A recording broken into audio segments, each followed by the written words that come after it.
First of all, I wanted to apologize for not speaking Flemish language, especially after the nice speech of Miss de Moore. It was very fine. Moltes gràcies. Well, it's hard to speak a third when first and second professors have made a so brilliant speech on the same questions, but it doesn't mean that I will keep silent anyway. Yeah? I won't keep silent. Well, self-determination, right, obligation, and opportunity. When I was asked to do this speech, I thought, well, first I must speak about a right, then an obligation, and then an opportunity.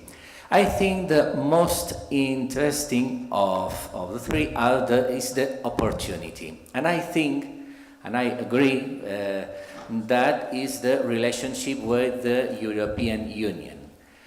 And I wanted to go a little, it's been explained how it is related with citizenship and so on. But I wanted to go further, and I wanted to point out that European Union is not against self-determination, but self-determination of European peoples will help to further, to improve European Union. Well, but let me begin by the beginning. Self-determination, we said, is a right. Yes, it's a right. It's not only a moral convention. It's often said that self-determination is a very beautiful word. It has, anyway, not a good press. It has an eventful history. And people speak about what happened after Brussels Treaty. Many people relate it only to decolonization processes and so on. They say that doesn't exist in Europe. That's not true. History and policy shows us that's not true. The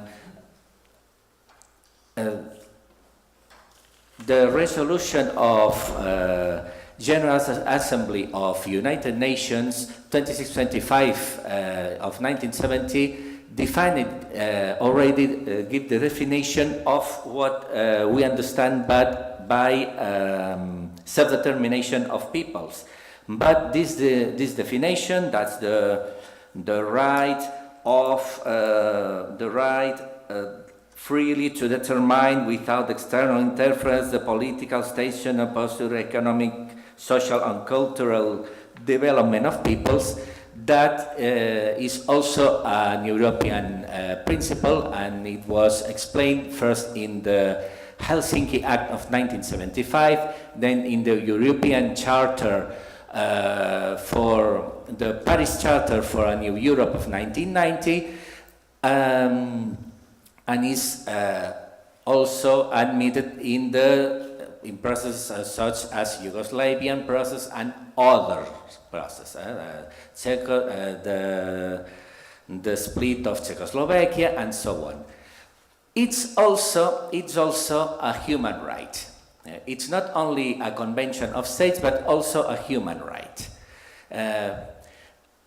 What we have said before was a convention of states. The states admitted, and its relation between states. But it's also, as Chris pointed out, a human right, the first of the human rights. And that's why the covenants of the United Nations of 1966 start recognizing the right of self-determination of peoples.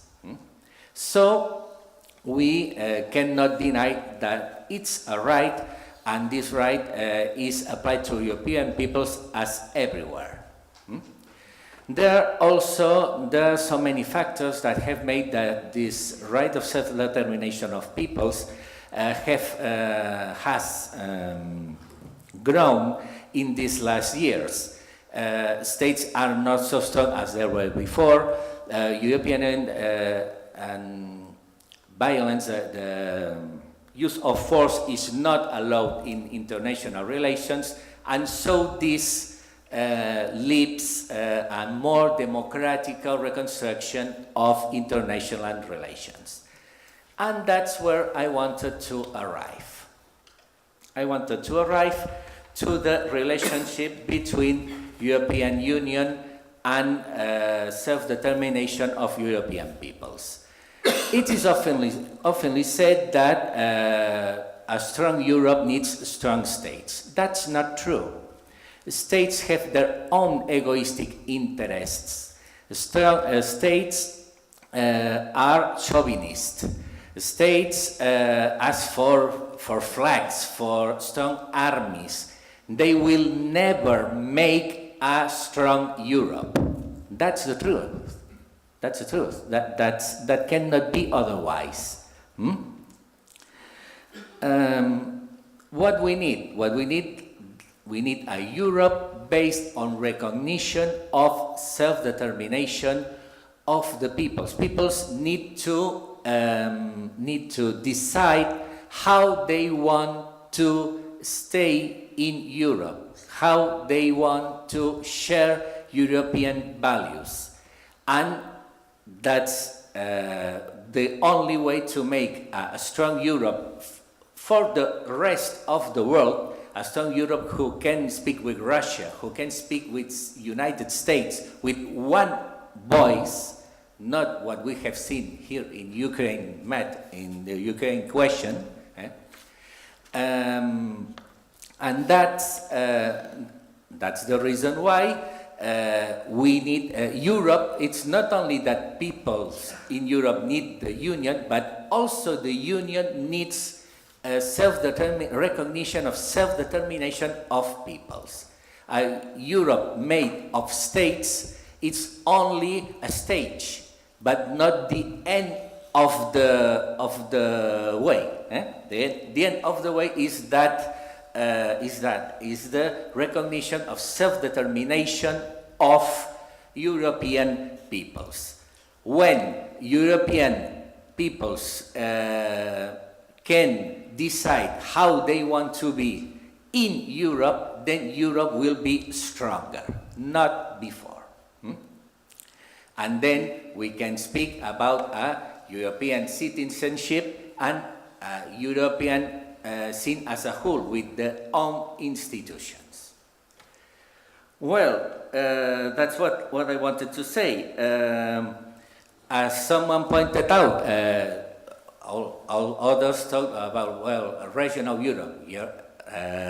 Regional Europe, the Europe of the regions, the Council of the Regions has failed.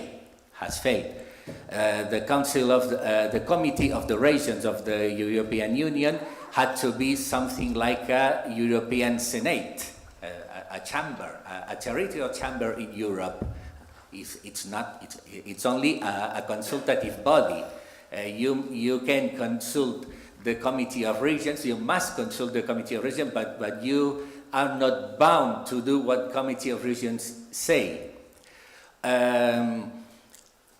European regions could even represent their own state in a European Council if central government wants to do it, wants it.